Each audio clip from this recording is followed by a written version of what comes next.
오늘 우리에게 주시는 하나님 말씀 데살로니가전서 2장 13절에서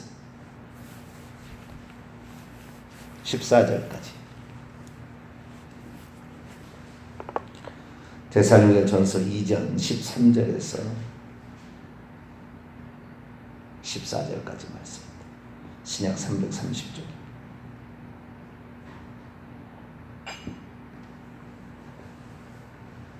데살로니가전서 2장 13절에서 14절까지 말씀을 합독하시겠습니다. 시작.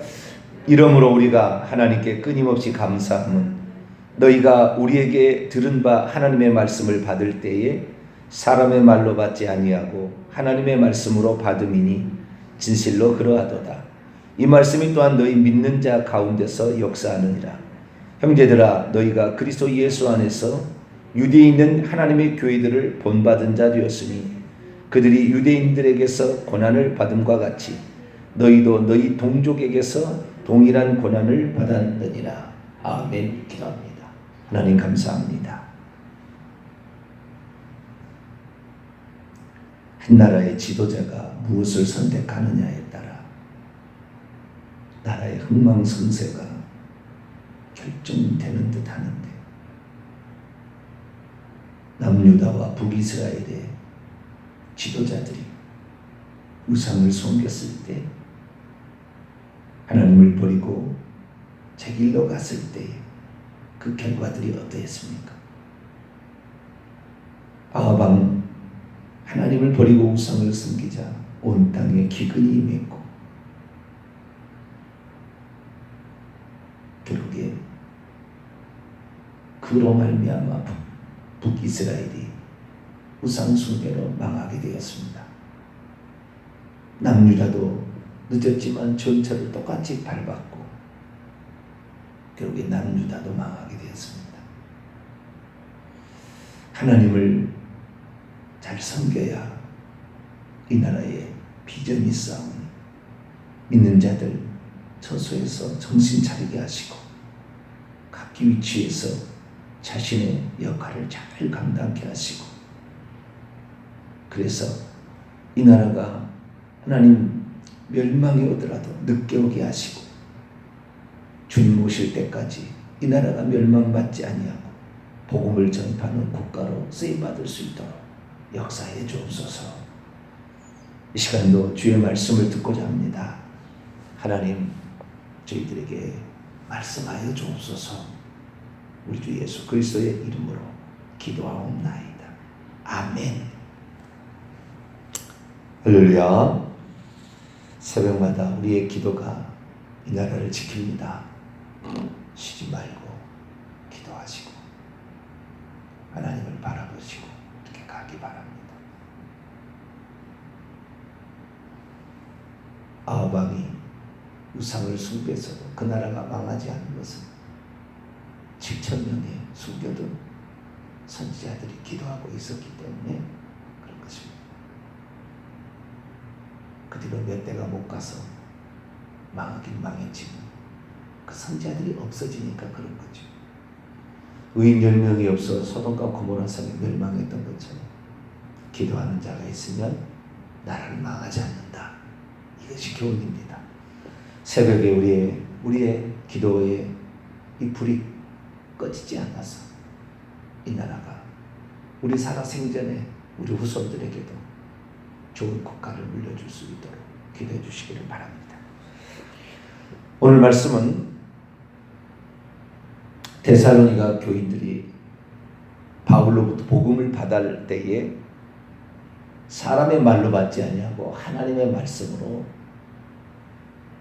받아들였다, 그런 말입니다. 사람의 말로 받지 아니하고 하나님의 말씀으로 받아들였다는 의미가 무엇일까요?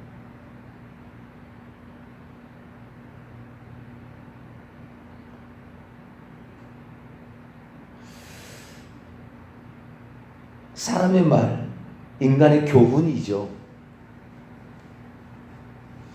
저는 사람의 말로 받아들이지 아니하고 하나님 말씀으로 받아들였다라는 말을 이렇게 봅니다. 사람의 말은 환경이 좋으면 좋아요. 그렇게 하겠습니다. 근데 환경이 나빠지면 그렇게 안 할 수도 있으나 하나님의 말씀으로 받았다라는 말은 환경이 좋으나 환경이 나쁘나 말씀대로 순종하는 그런 삶을 살았다.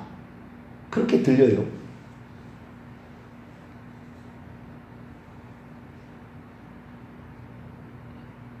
내가 그것을 지킬 수 없는 상황, 그것이 나에게 엄청난 고통을 안겨준다 할지라도 하나님 말씀이니 그대로 지켜야 되지 않겠는가라고 지켰다는 거죠.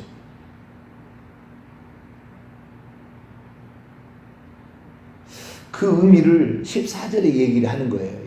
사람의 말로 받지 아니하고, 데살로니가 교인들은 바울의 말을 사람의 말로 받지 아니하고 인간의 교훈으로 받지 아니하고 살아계신 하나님 절대자의 말씀으로 받았다 라는 말은 14절에 보니까 그들이 그렇게 살았는데, 그렇게 살았 결과가 뭐냐면 13절 하반절에 이 말씀이 믿고 있는 너희들 안에서 지금도 효력 있게 활동하고 있다라는 건데, 무엇이 그렇게 활동하고 있느냐?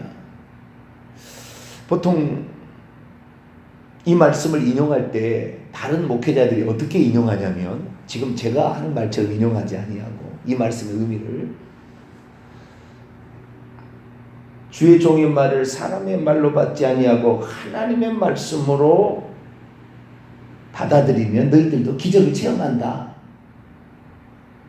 그러니까 주의 종이 기도하면 그것을 사람의 말로 받지 말고 하나님의 말씀으로 받으면 병이 낫는다. 뭐 그런 식으로 해석을 하는 거죠. 이것이 전적으로 틀렸다고 말할 수는 없어요. 그러나 본래 의미는 아닙니다.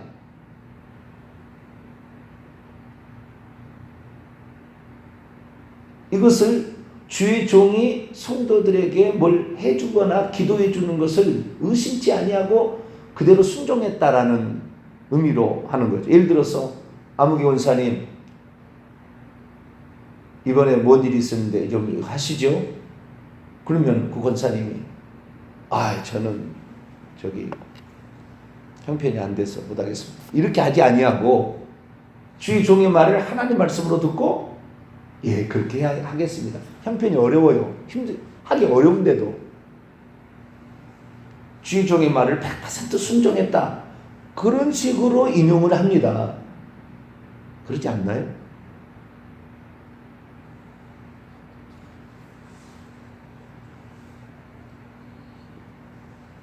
너희가 주의 종의 말을 사람의 말로 받지 아니하고 하나님의 말씀으로 받으면 그것이 너희 믿음의 역사에서 다 할 수 있도록 해준다. 이렇게 해석하는 거죠. 이것이 틀렸다고 할 수는 없어요. 이것도 필요하면 내가 볼 때 필요하다고 봐요. 왜냐하면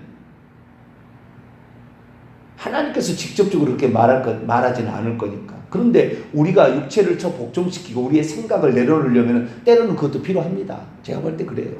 저는 그걸 잘 안 하는 편인데 요즘에 해보려고 좀 많이 바꿉니다. 왜냐하면 하나님을 대신하는 존재가 없잖아요. 누구한테 우리가 명령을 받겠습니까? 아무도 우리에게 명령할 자가 없어요. 기존교회는 이것이 지나쳐서 문제지만 언제 순종이라는 걸 해보겠습니까?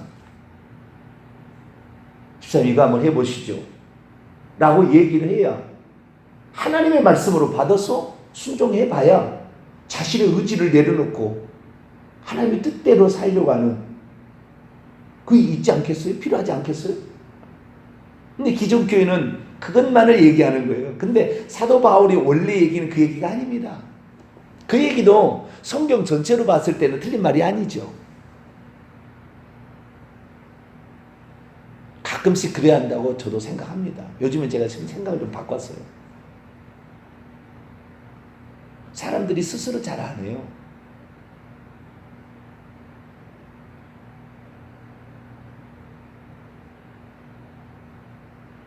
초대교회는 헌금을 해라 해도요. 힘에 겹도록 지나도록 했다고 고린도후서에 기록해요. 근데 지금 그렇게 안 해요. 때로는 해라 이렇게 명령해야 될 필요도 있다고 봐요. 왜요? 그렇게 해서 내가 주님 사랑하는 것을 언제 한 번씩이라도 표현해 봐야지. 그렇지 않겠어요? 그런데 그런 의미로만 쓰면 안 돼요. 이 말의 본래적 의미가 그게 아닌 거예요. 이게 그런 말이 아니고 전하는 자도 하나님의 말씀을 가감없이 그대로 전해하는 것이고요. 받는 자도 그것을 가감없이 그대로 받는다, 그런 말이에요. 이 뜻이, 원래 뜻이. 그러니까 이 무슨 말이 14절에 보세요. 형제들아 너희가 그리스도 예수 안에서 유대에 있는 하나님의 교회들을 본받은 자가 되었으니 그들이 유대인들에게 고난을 받은 같이 너희도 너희 동족에게서 동일한 고난을 받느니라. 하나님 말씀을 어떻게 전했습니까? 우상 숭배하지 말라. 하나님만이 참신이다. 그렇게 전했을 거 아니에요? 우상 숭배하면 3, 4대까지 너희들에게 저주가 떠나지 않는다.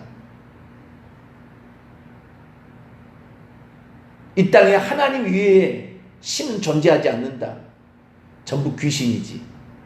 천사들이, 타락한 천사들이 가장해서 그렇게 하는 거지.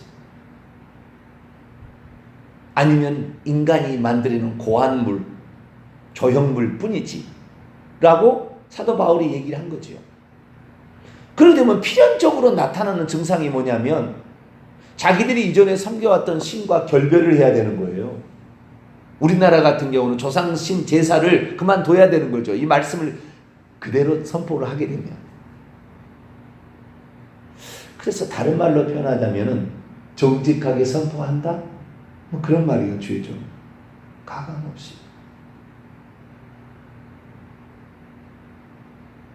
자, 이 말을 사도들은 유대에 있는 교회에 먼저 이 말을 선포했고요. 데살로니가에 와서 이방인들에게 사도 바울이 그렇게 선포했습니다. 물론 데살로니가는 200만의 인구 가운데 100만 명이 유대인이었다고 합니다. 그러니까 데살로니가의 교인은 유대인도 있었고 유대인들에서 기독교인이 있고 이방인 기독교인도 있었어요. 그러나 이방인 중심이었겠죠. 그런데 유대에 있는 사람들 뭐요? 유대에 있는 사람들에게는 우상 숭배하지 말라, 하나님만이 아니라 예수님이 하나님이다, 그렇게 했겠죠. 그들에게는. 왜요? 여호와만 하나님으로 믿고 있었잖아요. 그런데 그 하나님께서 우리를 구원하기 위해서 육신을 입고 아들의 신분으로 오셨는데 그분이 예수님이다, 예수님이 주님이다, 예수님이 하나님이다 라고 얘기를 한 거죠. 그러니까 유대인들이 여호와 하나님만 하나님이지 인간의 모습을 한 예수님이 하나님이냐, 저것들 죽여야 된다. 우리 하나님은 오직 한 분 하나님이, 그러니까 한 분 하나님을 몰랐던 거죠.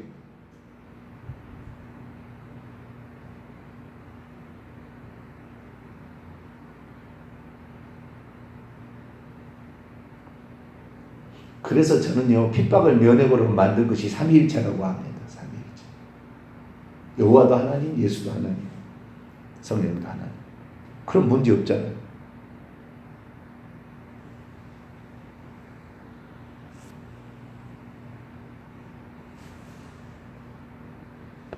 너희 신도 신, 나의 신도 신, 같이 신이다. 그러나 하나님은 다 하나님이다. 하나님의 손은 같다. 핍박이 없는 거예요, 그러면. 그렇지 않아요?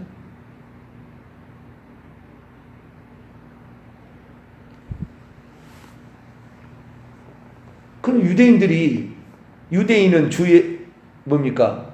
14절, 형제들아 너희가 그리스도 예수 안에 있는 유대에 있는 하나님의 교회들을 본받는 자 되었으니 그들이 유대에 있는 자들 중에서 예수 믿고 개종했던 성도들이 유대인들에게서 고난을 받은 거예요. 뭐 때문에 고난을 받아? 유대인들이 왜 기독교인들을 핍박했겠어요? 예수님이 하나님이다 그러니까 그런 거 아니에요?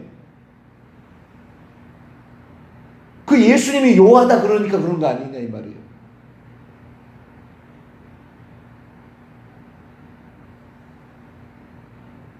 근데 그렇게 말 못하죠 지금.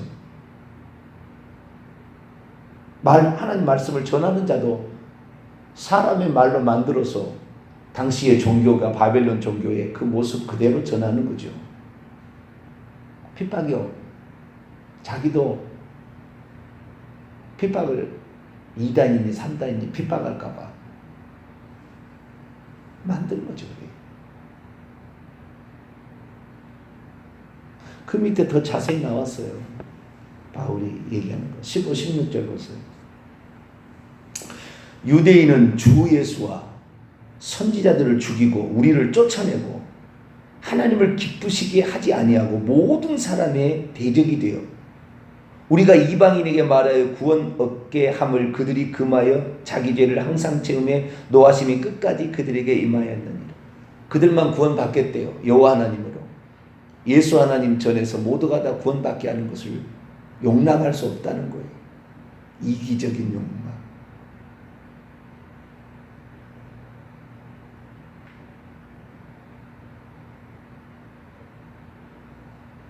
그러니까 전하는 자도 적당히 타협해서 얘기하는 거죠.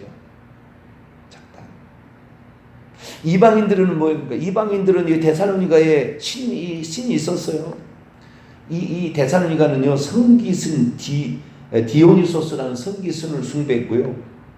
수호신이 아닌 칼리루스 신이라는 신을 숭배했습니다. 그런데 데살로니가 교인들은 그 신이 아니고 그건 귀신들이고 진짜 신은 뭐예요? 예수님이라 이렇게 전한 거 아닙니까? 그럼 필연적으로 이방인으로서 예수님을 믿는 사람들은 자기 조상신을 버려야 합니다. 그런데 어떻게 해요? 당연히 핍박이죠. 우리나라가 제사를 안 한다. 제사는 귀신에게 하는 거지 조상이 와서 받는 게 아니다. 이놈 혼자씩 부모도 몰라보는 조상도 몰라보는 이런 종교를. 그리고 조선시대에 얼마나 핍박했습니까? 천주교가 처음에는 그렇게 들어왔어요. 105명이 절두산인가요? 저기 합정동 거기에서 그 바위 밑으로 떨어뜨려서 머리가 깨져서 죽이게 했어요. 목 잘라 죽이고. 초대교회 초기 우리나라에 복음이 전할 때. 그래서 조상 제사 안 지낸다고 그렇게 죽었던 거예요. 왜? 하나님을 믿을 것인가 조상신을 섬길 것인가 둘 중에 하나 결정해야 되는 거예요. 그런데 개신교는 어떻게 했어요? 대한민국의 가장 거대한 교단을 이끌어왔다는 큰 교회에서 어떻게 했습니까? 제사를 지내도 이것은 제사를 안 지내면 우리는 기독교가 전파가 안 된다. 그러니 우리 기독교에서는 뭐라 했느냐? 십자가를 긋고 음식에다가 그냥 십자가를 그으면 그것은 우상숭배 아니니까 그렇게 해서 음식 만들고 다 협조를 해줘라. 그러지 않으면은 이 조상도 몰라보는 그런 종교라고 안 받아들일 거다. 그래서 적당히 타협을 한 거죠. 천주교도 처음에는 그랬지만 다 죽어갈 줄 알고 자기 나라의 토속신을 섬기는 것은 이것은 예의에 불과한 것이지 이것이 우상숭배 아니라고 교황청에서 아예 지시가 내려왔어요. 그래서 다 타락해버렸어요. 이게 너희가 복음을 들을 때 사람의 말로 듣지 아니하고 하나님 말씀으로 들었다는 것은 이 사람이 전할 때도 자기가 가감하지 아니하고 그대로 얘기했다는 거 아니에요. 그대로 얘기하면 저 핍박으로 죽을 걸 알면서도 그 신앙을 갖게 되면 그렇게 고통받을 줄 알면 고난을 받을 줄 알면서도 전했다는 것이고 이 받은 사람도 그 말씀을 적당히 교훈적인 것으로 받은 것이 아니라 생명처럼 여기서 그대로 지켰다는 거 아니에요. 그러니까 유대교 있던 자가 기독교를 믿으면 핍박을 받았고 이방인이 예수를 믿으면 핍박을 받은 거죠.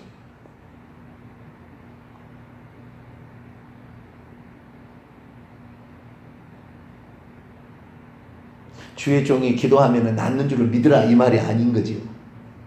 여기에 의미는 그 말도 틀린 말은 아닙니다. 전체적으로 맞는 말이에요. 주의 종이 기도하는데 하나님께서 주의 종을 통해 역사한다 믿음이 있어야 낫는 것이지 저 양반이 뭔 기도한다고 낫겠어? 이 사람은 백날 안 나아요. 전체적인 말로 틀린 말은 아닙니다. 그 말이. 아시겠죠?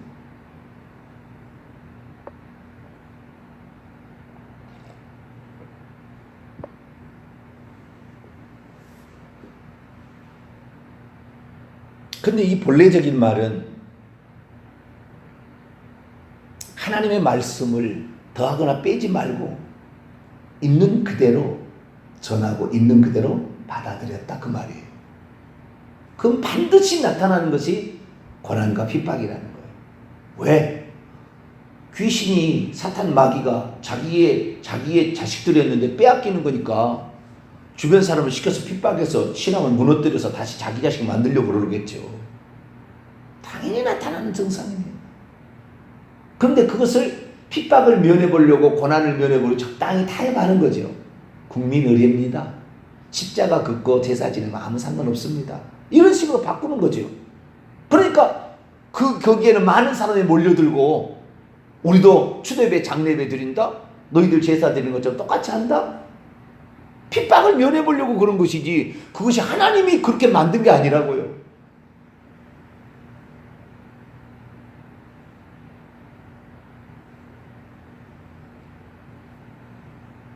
인간이 만든 고안품이에요. 하나님 말이 아니라 인간의 생각이죠.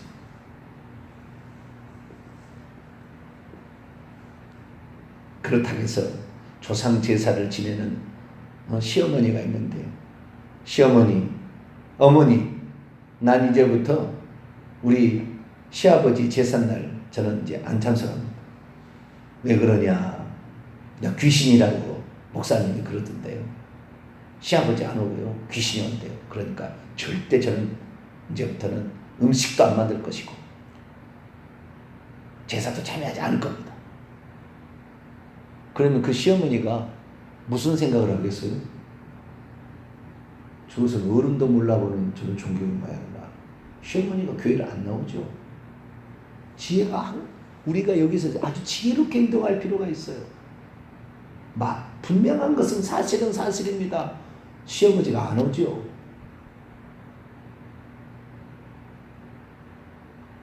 제삿날이 돌아와서 그렇게 하면은 큰일 나는 거예요. 그렇게 하면은.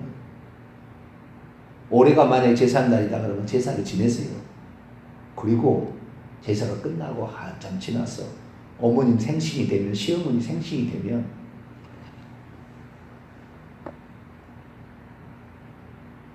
수십만 원 정도 되는 수 있는 그런 뷔페나 또는 특별한 어떤 데다가 융숭하게 차려주세요.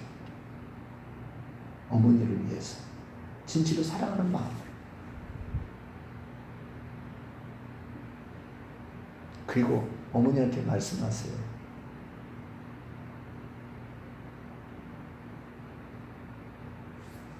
제삿날 가까워서 안 한다 하지 말고 그렇게 좋은 날 기분 좋게 해드려서 그분을 기쁘시게 해드리고 저는 살아계신 어머니에게 더 효도하고 싶어요.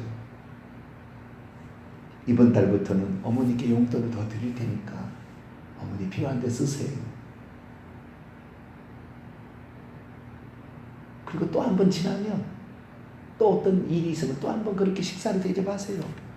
그리고 계속 용돈을 집어넣다가 나중에 어머니 제가 교회를 다녀보니까 효도는 살아계신 분에게 한다고 배웠어요. 어머니한테 잘할게요. 그런데 돌아가신 시아버지 교회 가서 얘기를 들어보니까 사람이 죽으면은 다시 못 온대요. 진짜 와서 우리에게 복 준다면 상다리가 휘어지도록 이 상을 차려야 되겠지만 시아버지가 오지 않으니까 우리가 아무리 차려도 이게 상관없는 거잖아요. 그런데 우리는 모르고 혹시 해코지 받을까 봐 이러는데 아니래, 다 귀신들이 하는 거래요.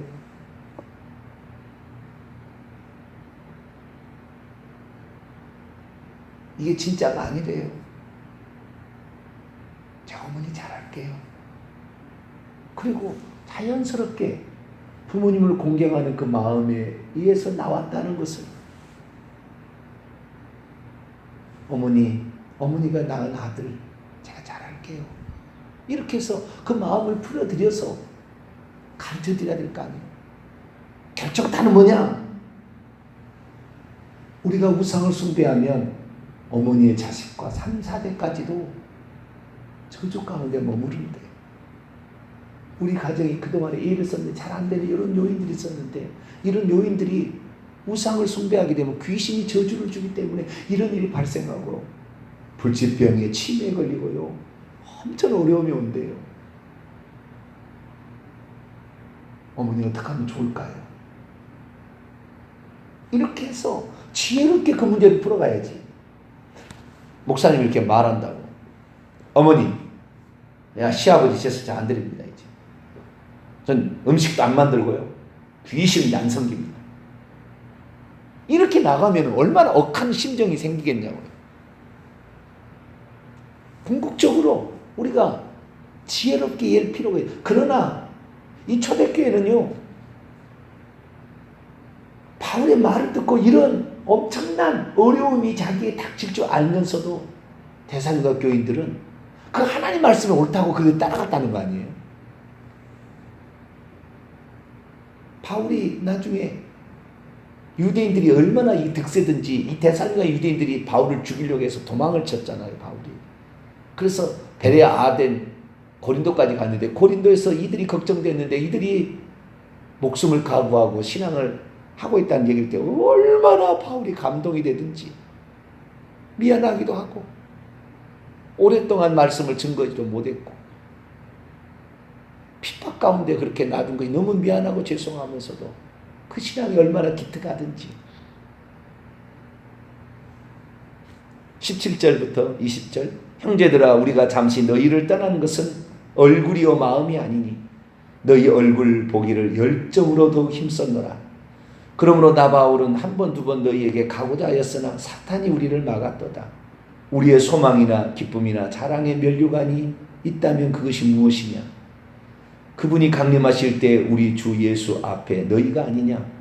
너희는 우리의 영광이요 기쁨이라. 그런 칭찬을 들었다는 거죠. 사랑하는 성도 여러분, 진리를 우리가 따라야 합니다. 그러나 지혜롭게 행동을 해야지 적당 타협선을 가르쳐줘서도 안 될 것이고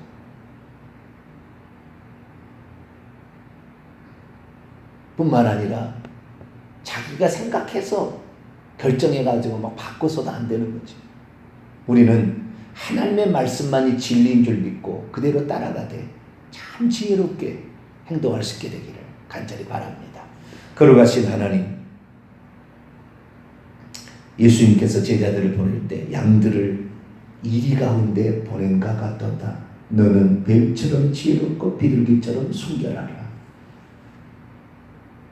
주님의 말씀이 얼마나 귀한지. 우리는 하나님 말씀을 우리가 가감할 수 없습니다. 그것은 필연적인 사탄과의 전쟁을 선포하는 것입니다.